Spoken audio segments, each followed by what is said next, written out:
Which has been more valuable in your career, education or experience?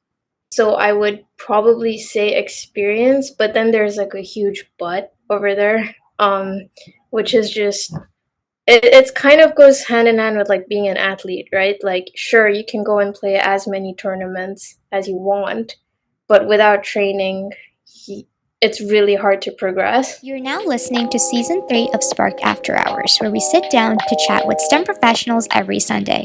If you like this episode, consider following us on Spotify and Instagram at Spark Hacks. We hope you enjoy.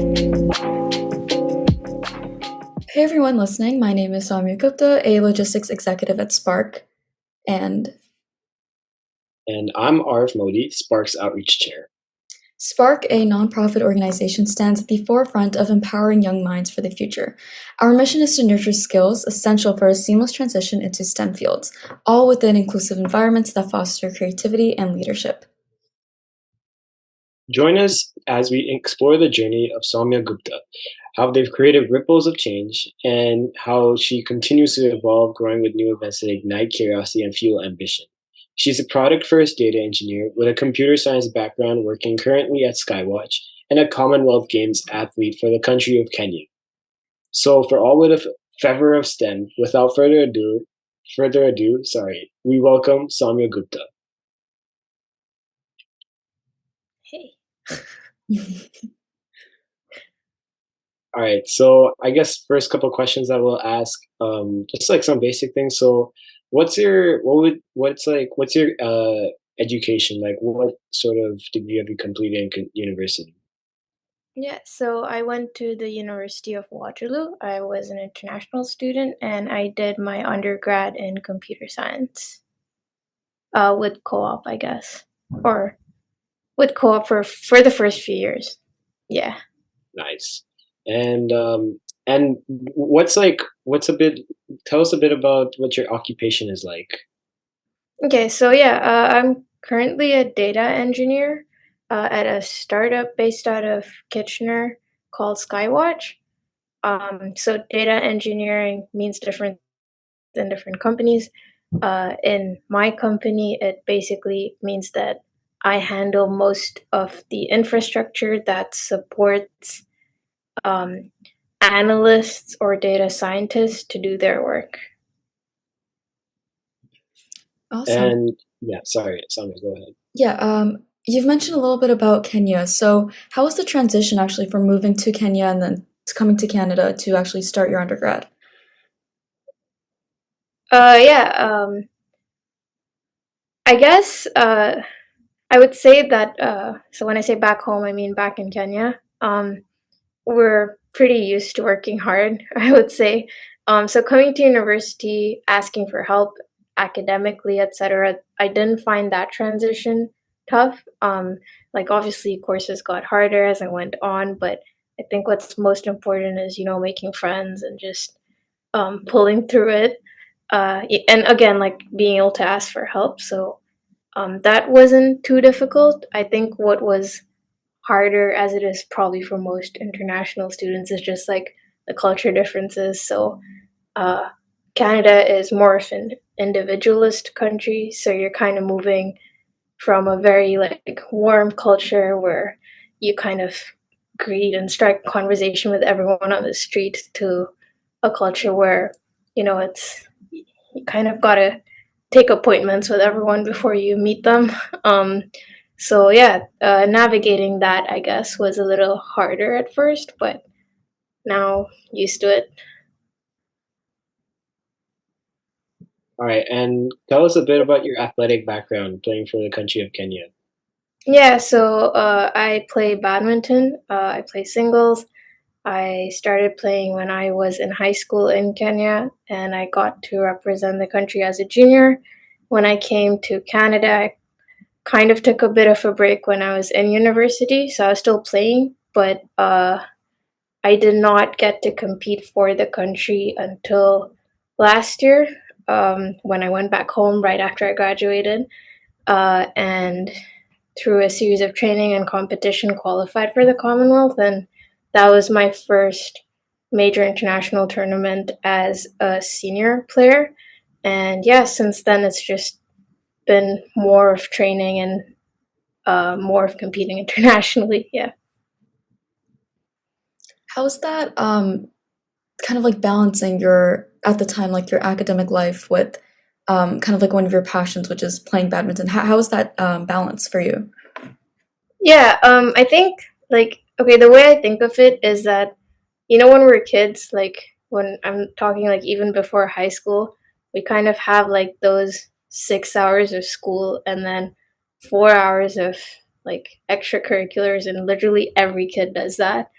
And then you're still like eating well and sleeping well, and you probably still get to go home and do whatever you like, whether that's meeting friends or reading a book or whatever. Um, and then as we grow up, a lot of us just tend to lose that. And I went through that too, where I was like, wow, how do I do this? Like, how do I do school and play, or how do I work and play? It feels like there's a lot more to manage. But at some point, I realized, hey, we kind of did that as we were kids. And so I think you kind of just have to be open to having two priorities instead of one. And almost like automatically, if you know you have two priorities, so in a day right now, if I know I'm going to work and I'm going to train, um, that kind of takes my first place in terms of like planning and everything.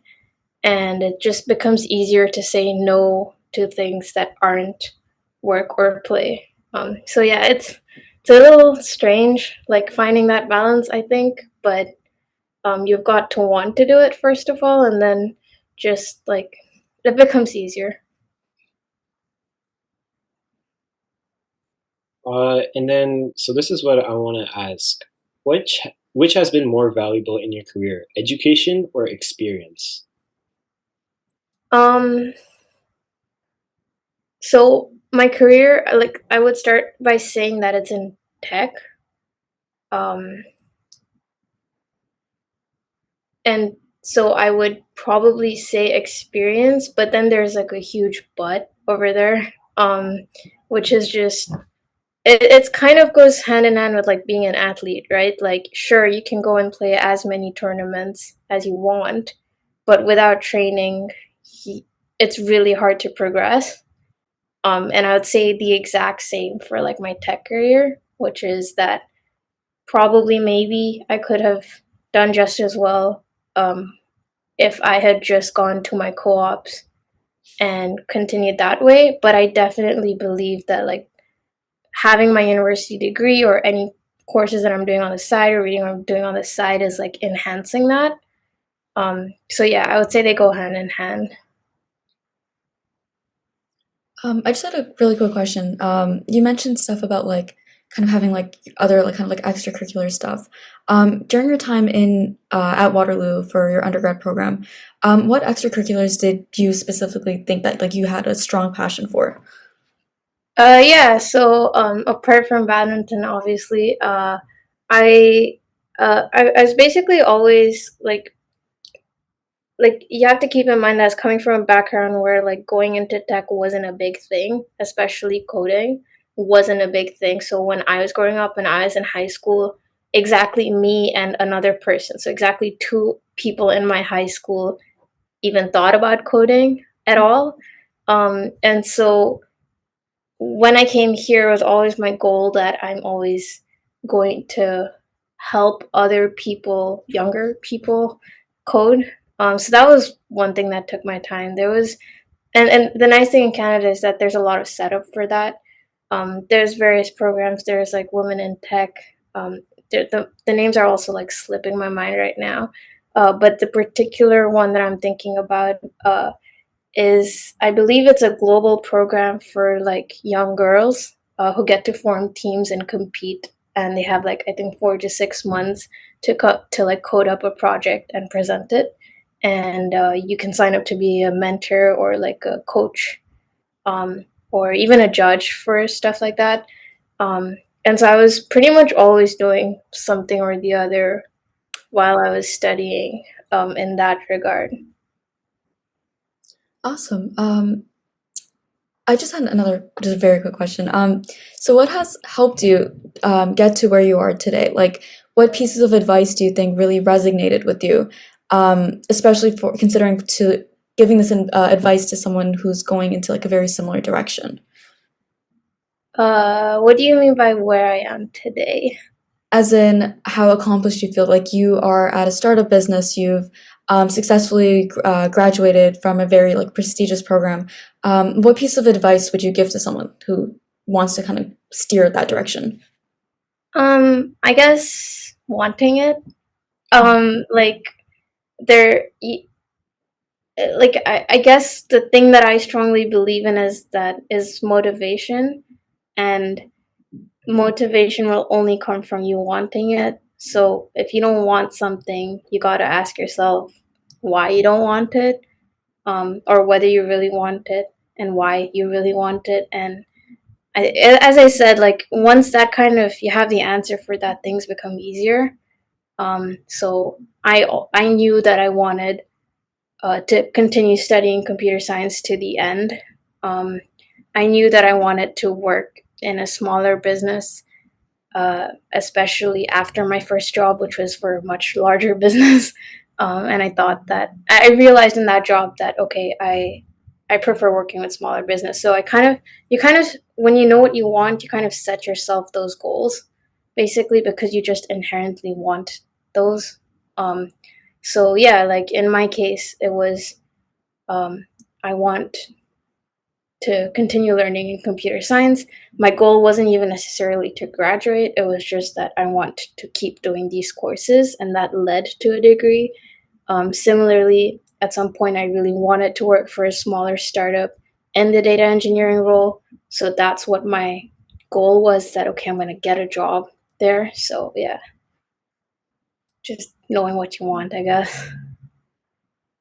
And our next question is, what is the biggest challenge you would say in the industry today?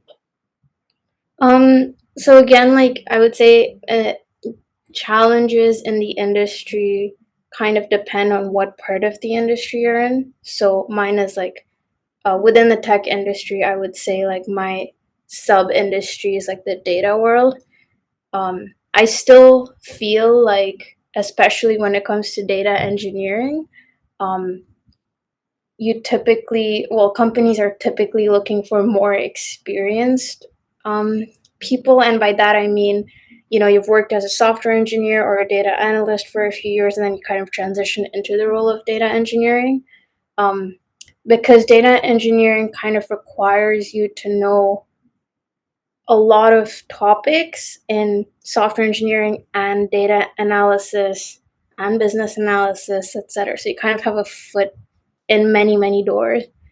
Um, and so I think there, I personally feel like in data engineering, there's a lot of barriers to entry, which don't necessarily have to be there. And I would love to see those barriers being broken. Yeah. Awesome. Just one more question. What is the biggest risk that you have taken thus far? Uh,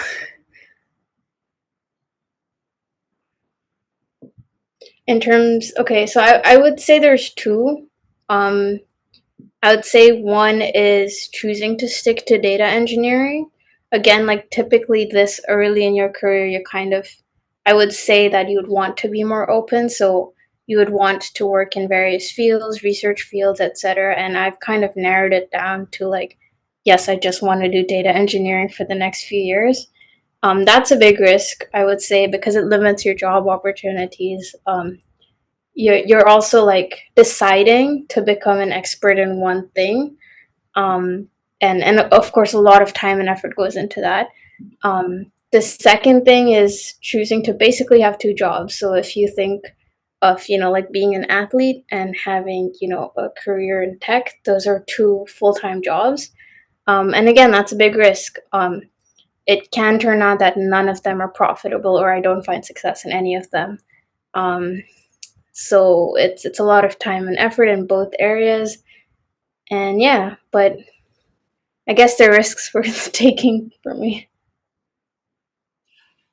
And I guess our last question for the talking segment is, Describe a day in your life and what habits you have that you feel push towards your success. Okay, a weekday in my life, right now probably looks like so I usually have some training in the morning, and then I work from like 9 to 5 ish. I work from home luckily, so I don't have to drive to the office or anything. And then I typically also train right after in the evening, and then I come home and sleep. That's basically my day. Um, Habits. We're always trying to build good habits. I don't know if I can confidently say that I have any. But I guess my dad says this, and I'm still trying to work on it. Is attention is the only thing that defines you as a human, like where you choose to spend your attention. So I think um, during work, I try to stay focused on work. During training, I'm trying to stay focused on training. So yeah, I guess just trying to minimize distraction is, yeah, what I'd say. All right. I guess that just wraps up our talking segment. We'll just be quickly announcing the shoutouts for our recent trivia post. So these are just shoutouts to individuals who replied to the trivia questions and they got it correct. So they had the opportunity to actually ask our guest here their own personalized question. So firstly, shout out to S. Ken Sara 15 and Navjot Jaswal 30. And one of their questions was actually, I know this is probably quite some time ago, but what are your personal best tips that you can give to an individual, specifically for the video interview portion of the Waterloo computer science application? Okay, so when I was applying, there was no um, video interview. I don't know if it was there for local students, but I was international, so maybe my application was different. But a general piece of advice I would give for video interviews is probably twofold. One is how you look in the video. I'm not going to say that, like dress up or whatever, but be presentable. Don't show up in like, you know, pretty much like me right now. The second is, most video interviews are a conversation just like you would have in normal life. So it's and probably in high school terms, it's like about getting the vibe of the other person. So use it as an opportunity both to um, see whether you connect with the other individual, because ultimately going to university is a fit between you and the university. So it's not a one way, it's not going to ever be a one way relationship. It's not about the university wanting you only, it's about you also wanting the university. And ultimately, that person is a representative of the university. So, pressure is both ways. But yeah, just it's probably like age old advice, but like be yourself, have a conversation just like you would with someone you're meeting for the first time. The only difference is that there's a screen in front of you. So yeah. Okay, perfect. That question actually perfectly segues us into our rapid fire segment. So our first question is, are you a coffee person or are you a tea person? Just never coffee. Coffee's only before games, that's all. Okay. Then our next question would be, if you could go anywhere in the world, where would it be and why? Probably West Africa because I've never been there, but it seems hype. Awesome. Or if you want to take it from here? Yeah, for sure. Next one is, would you rather spend a day debugging code or training for a major sports tournament? Training. Wait, why is that? Debugging code. I mean, you can lose your mind in both, but at least in training, I'm also like my body's probably gonna hurt a lot, so like my mind will get distracted. Debugging code is just it's hard, man. Yeah. Okay. And And then, then, yeah, the last one we have is, would you prefer to live in a bustling city like you do in Toronto or in the more quiet countryside with nature? uh, Probably quiet countryside because there's probably more badminton courts there.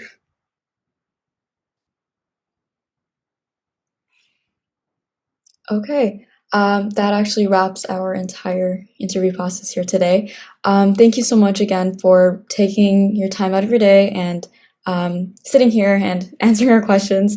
I'm sure they're going to be super, super beneficial to those listening to this podcast here today. Arif? Yeah, for sure.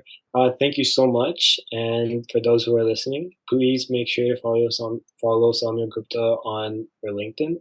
The details will be posted with the Instagram post. And obviously, remember to follow Spark. The website is starttospark.ca. Our Instagram is at SparkHacks, and our LinkedIn is just simply Spark. And stay tuned for our next episode on Spark After Hours, where we bring another awesome guest. Spark signing out.